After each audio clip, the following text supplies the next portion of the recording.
past few weeks, I've played some extremely terrible calls. Calls that make you feel incredibly uneasy, or might make you cry, or even question your own family members. Just truly horrible stuff. This week, we're doing outrageous. I wish I could say these will be better, but I can't. Wait. Actually, I can. Because the last couple weeks I've played some really terrible stuff, and because it's the week after Independence Day, I was wanting to do some sort of patriotic 911 calls. Well, there's really no such thing that I can think of.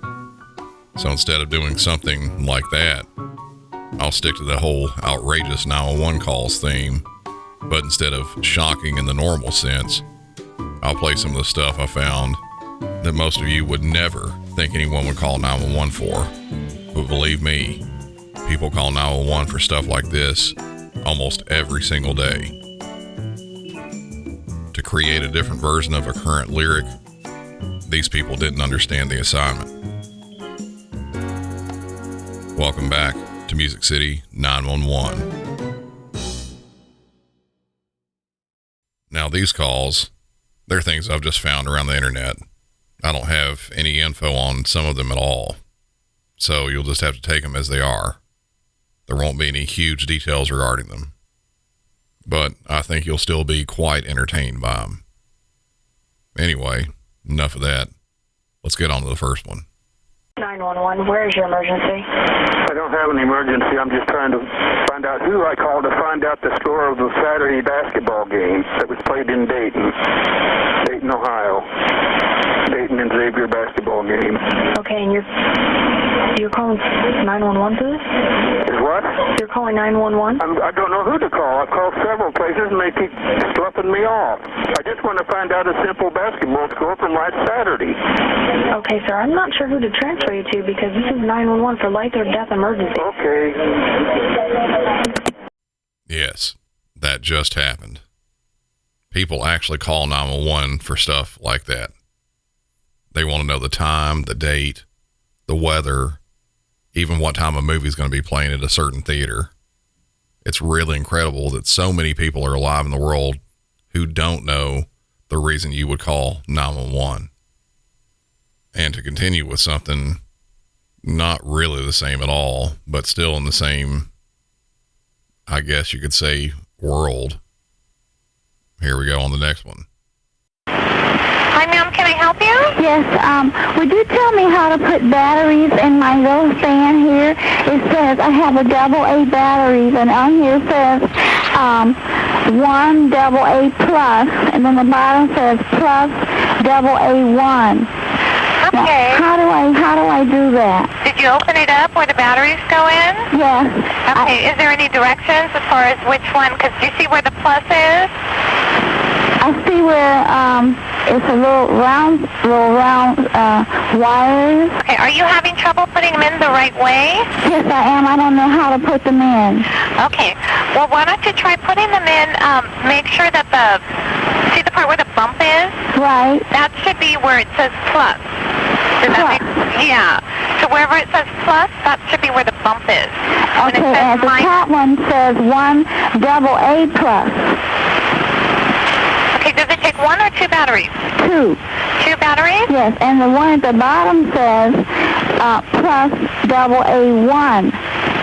And the battery has a plus on it, and the other battery has a plus on it. Well, the plus is referring to the side of the battery, like the top part where the bump is. I see. Okay, put them in the same way? Put them in exactly the same way. If that doesn't work, take them out and switch them around and see if that works. Okay. All right. Thank you, ma'am. Well, you're so welcome. God bless you. Okay, God bless you too. Okay, bye-bye. Bye-bye.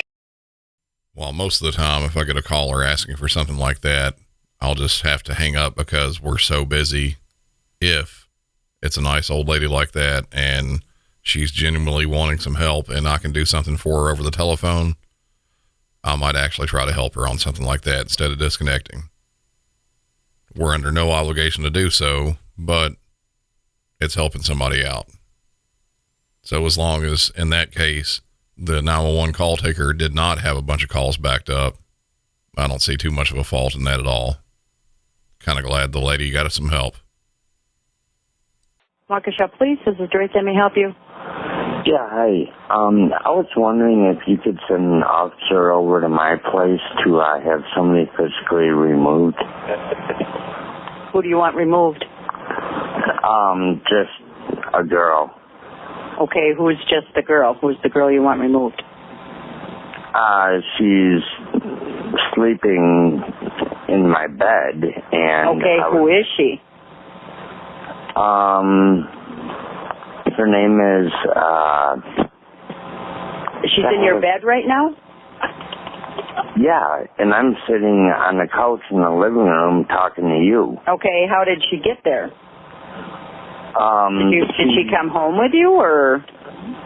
No, I don't think so. I mean, she just fell asleep or something. Well, how did she get into your apartment? How did she get into your apartment and into your bed?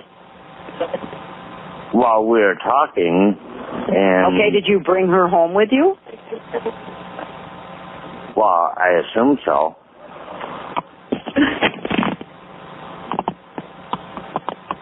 You there? Yes. Do we know who she is? Her name is, what is her name? Did you just meet her tonight, or is she a friend, or? She's a neighbor. She's a neighbor? Okay. Do we know what her name is? What the heck is her name?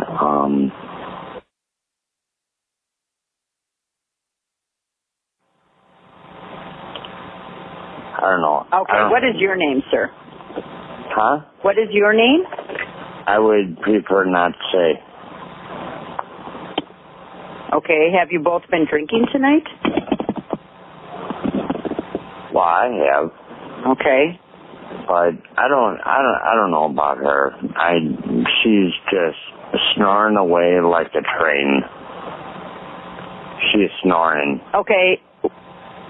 So you don't know how she got in there, though?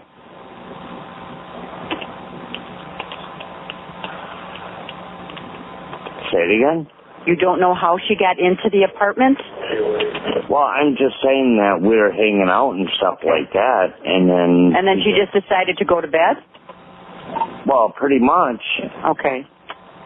And then it's like I'm trying to wake her up, and she won't wake up. And she's snoring like a train? Snoring like a train. Okay. Is that her? Is that her snoring that I'm hearing? Yeah, she's snoring like a train. Okay, we'll send someone over there. Okay, thank you. Okay. Yeah. Bye. A call like this, yeah, it happens sometimes. I don't know if you were able to pick up some of the subtleties that I was in that call, but I have a feeling there was a bit of a, let's say, monetary transaction going on there. This may take a bit of explaining. We get calls from people doing what we call vice activities from time to time. Drugs, gambling, and yes, even prostitution. Sometimes a couple of these can be mixed together. Believe it or not, we'll get calls from people who lost money in illegal gambling or were stiffed out of cash when they were trying to buy drugs. Generally something like this, without explicitly saying it, I'll let them know that if an officer comes out that they, the caller, could be arrested. One of those weird things where they don't want to lose all $20 to their name to someone who was doing something illegal in the first place. But in scenarios like that, they're likely going to lose their money, not get any drugs, and maybe go to jail too. The call we just heard, I've heard similar hundreds of times. They'll generally say they were letting a, quote, friend stay at their place overnight to help them out. When you start to further question them, just like this one, you'll find out that this longtime friend they invited into their house for whatever length of time, they don't know what their name is, or they'll say, well, all I know her from is her nickname. They'll never flat out say this was a prostitution thing, but chances are that's what it is. I imagine this one's no different. He couldn't easily remember her name, said it was a neighbor, that they were just drinking and she managed to fall asleep in his bed. It might not be prostitution, but as I said, I've heard so many calls like this that a lot of times they all have the same kind of template when you start questioning them about it. 911, you need police, fire, medical? No, I'm okay, but I am under duress. What kind of help do you need? Well, I need to activate my track phone so I can call another place I can go. You have to call from a different number. You can't call from your track phone. The only number you can call right now is 911 for emergencies only. But why does the track phone only have this option as the first option? Because all phones are 911 enabled. You need to hang up if you don't have an emergency so I could answer other calls. Let me tell you something. I'm under extreme duress. Extreme. SOS duress. And I need to call out. I can't help you with dialing out. You're making a direct call to a 911 center for police, fire, and medical emergencies only. I know that, but why does my phone do that? Hang up, and you have to call from a different phone to your provider. I need to know what is a SIM card, and I can't find a SIM card. I can't help you with that, sir. This is 911 for, like I said, police, fire, or medical emergencies. You want me to send you a police officer? No, not right now, because I'm trying to activate my phone, but I can send you a police officer if you need help. Being that I've played a lot of calls on this show, I believe in one of my previous episodes a long time ago, I could have played either this one or one just like it. But something like this is worth playing again. This is another one that's hard to believe that we get pretty frequently. I really don't understand the thought process involved when your phone is without service, that somewhere along the checklist of things to do is to call 911 and try to have emergency services turn it back on. No, this isn't an emergency. This is not a situation you should be under any kind of duress from. And no, again, it has nothing to do with an SOS situation. If you're ever down on your luck and you can't pay your cell phone bill and it gets cut off, you can always look on your bill to see what the phone number is to get it cut back on. That number will work. And if you can't pay it now, do what this operator said and use someone else's phone. Tampa Police 911, what is the address of the emergency? Yeah, I am in the airport and I just came back from St. Louis. My car was, alarmed, but right now I'm trying to open up the car. None of my car keys was working. So I opened up the front door and the alarm did not go off. So I'm thinking, is there something to be worried about, or I can straight drive away the car? Okay, so it's your car in the Tampa airport in the long-term parking. So your alarm didn't go off on your car? No, when I tried to open up to the key, I open up the door. The door didn't open up. So I opened with the key the front door. Alarm did not go off. So I'm thinking, is there something that I need to be worried about, or I can go ahead and I have not activated the engine, or I'm not tried to start the engine? You haven't tried to start? No, I have not. Shall I try the engine, or because I'm not sure exactly what's going on? Because does it look like that your vehicle was broken into, or do you think your battery's dead, or something like that? It might be the battery is dead. Do you think I should try trying to turn on the battery? I mean, that's completely up to you, sir.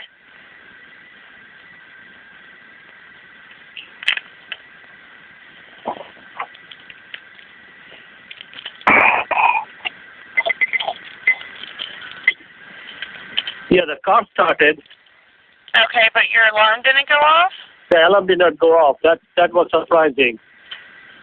Okay, I'm not sure. You might want to get your car checked out, but if it doesn't look like that your vehicle was broken into or anything like that, okay, then I think it should be fine. Yeah, all I suggest is just go get your vehicle checked out. Okay, I'll thank you. Mm-hmm.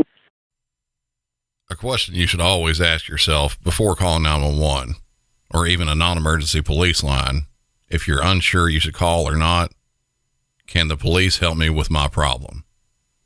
This guy was calling because he says his car alarm wouldn't go off, which I think means when he tried to push the button on his key fob that nothing happened. His car started. He used his key to open the door, but his alarm didn't make a noise. Most police officers are not mechanics, and even in the slim chance that you might get one that is, they still wouldn't be able to help with something like this. This is something fully in line with just going to a mechanic if you can't fix it at all yourself. So again, you don't call police if you're in a parking lot or parking garage and have especially when you have a seemingly very minor, possibly mechanical or electrical problem with your vehicle. Just recorded line, Officer McWilliams. Hello, yes. I was driving back from Barnstable through Muddyford, following a car that was going over the line more than he should have been. Coming out through Muddyford, coming up towards the Ilfracombe, where the sharp bend is and you've got the farm on the side. He went over the white line and actually hit a car. Okay, where are you exactly? Ilfracombe. We live in Ilfracombe. So coming from Barnstable through Muddyford to Ilfracombe. All right. So can you give me a landmark near you? And that's where it happened. I'm sorry, I'm having a little trouble hearing you. I need to know exactly where you are. What road are you on? I'm not on the road. I've come home because I followed the man through. Oh, okay. Because he didn't stop. No, he didn't stop. He kept going. So I followed him into Ilfracombe and he stopped. And I got out the car and I said to him, because he said, oh, that car hit me. I said, no, you didn't. You were the wrong side of the road and you hit him, and he kept going. Okay. Where did this happen? Between Muddyford and Ilfracombe. Between where? Muddyford. I'm not Muddyford? I'm not familiar. Yeah, Muddyford. Yeah, that's between Barnstable and Ilfracombe. Between Barnstable and where? Ilfracombe. I'm not familiar with that at all. Where have I called then? Well, you've called the Barnstable Police Department. Yeah. Where are you calling from? Ilfracombe. You're not local then, you can't be, because Ilfracombe is the next town on from Muddyford. So you've called the Barnstable Police Department? Yeah. In Massachusetts? Massachusetts? Yes, Massachusetts. Sorry, there's no way you can help me then, is there? I better get off the phone. Where exactly are you calling from? England? Yeah. Well, it's a different town. It's twinned with Barnstable. It's twinned with Barnstable, England. Oh, gosh. Our response time is going to be about 6 hours. Yeah, I'm sorry. Go on, laugh. Oh, never mind. Bye-bye. Okay, bye-bye. So this one, it is quite a bit different than the others. The caller absolutely had a legitimate reason for calling the police, but the problem with it was she called police in the entirely wrong country. This person likely looked up on Google the name of her town and police department and then hit the call button when she found that police department. This connected her with a police department here in the United States when she was calling from England. It's an honest mistake. Something like that can happen from time to time, but that is a pretty large gap between the areas. And even though there is that large gap, as I mentioned, I believe the dispatcher was a bit off with his estimated 6-hour response time. I think flying some officers over would take a bit more time than that. And this last call, I 100% have played it on the show before. This goes way back to the very first episode, but it's definitely something worth playing again. It's got a little bit of everything in it. Fire rescue? Yes, 38. Hi, what's the address that we need to come to? Pardon me? Your address, sir? 4220 Winford, baby. Texas Avenue and Rio Grande. I'm sorry, it's 4220 Winford? 4220. 4220 Winford, sir? Yes. Okay, and what's going on there? That shit happened yesterday, and you motherfuckers trying to put my ass in jail and not understanding what's going on. Okay, do you need medical attention? Yes. What is wrong? I don't know. I ain't no goddamn doctor. Okay, sir, I'm trying to help you. Well, help me send me some out here. What the hell? What's the hold up? Sir, are you feeling pain? What is the problem? I'm crazy as hell. So do you need us? I don't know what. Sheriff's office, are you on the line? Yes, we are. Do you need us to go with you? He said somebody can't have his hurt. I ain't had my goddamn medicine this morning. I ain't got no medicine. I went to the fucking hospital, and the doctor got mad because I told him that white boy used to fuck my mama a long time ago. Sir, are you in pain somewhere, or what is it? Yes, I got headaches in my leg and everything. I've been in a fucking fight. So you want the paramedics to come and check you, correct? What I thought you was getting. What the hell going on? Sir, you need to calm down and talk to me. I am trying to help you, and I'm trying to send the paramedics, but I need to understand what the problem is. I don't know what the problem is. Okay, but you're feeling head pain. Is that correct? I've been injured. I've been hit on the head and everything else. How else do a motherfucker be assaulted? All right, when did that happen? Yesterday. Damn. My head's hurting. You gonna send somebody here, or you gonna fuck around on the phone? Sir, I have no problem sending you help, okay? The paramedics will come and they'll check you. How old are you? I'm 62 years old.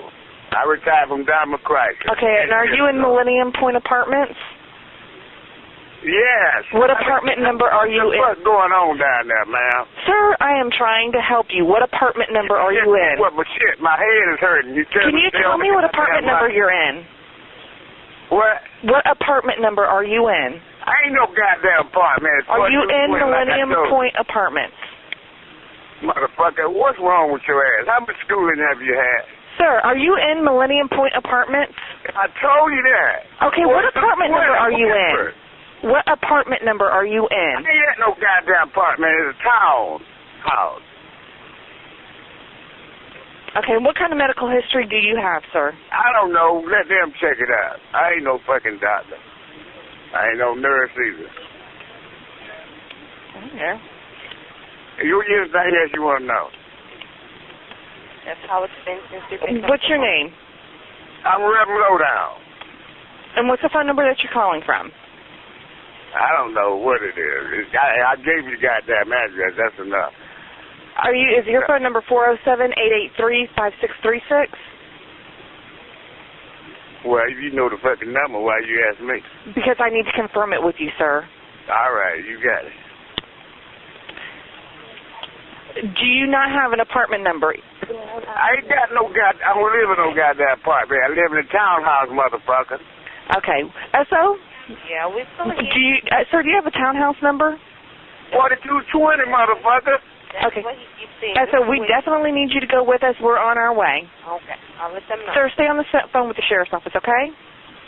Do you need to talk to him, S.O.? I'm going to try. Okay. Thank you. Sir? Hello? Yes. The guy that hit you, is he still there? Hell yeah, he live over here right across and run a dope house right next door to me. He white, black, or Hispanic? I don't know what color he is. You call him what you want to call him. What does he look to you? White? I don't know. He look like one of Jesus' children. He looks like what? One of Jesus' children. Okay, what's his skin color? I don't know. Okay. I don't see no color. Do you know what color clothes he's wearing? I don't know. The motherfucker in the house. Okay, so we have somebody come see you, okay? All right. Goodbye. All right. I don't know how much of an explanation is needed with that. We get difficult callers from time to time. I know just about any dispatcher would be frustrated with someone like this calling, but sitting back and listening to it again over 3 years since I heard it the first time, well, it's just pretty funny hearing it. I really hope that good old Reverend Lowdown got the help he needed. After all, just like the apparent suspect in his call, he too is one of Jesus' children.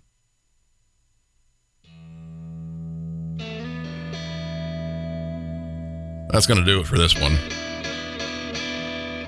I know it's a shorter episode, and I know there's been a little gap in the episodes, but I'm back now and we'll be continuing with the regular weekly episodes, just like normal. And And for a bonus, look out in the next couple days for a follow-up episode I recorded with Bob Mata from Defense Diaries. It'll be us talking about the episode I did a while back called Johnny and Lisa. If you haven't heard it or just want to better familiarize yourself with it, you should definitely go back and have a listen before the chat with me and Bob is put out. For Music City 911, I'm Brandon, and y'all have a good one.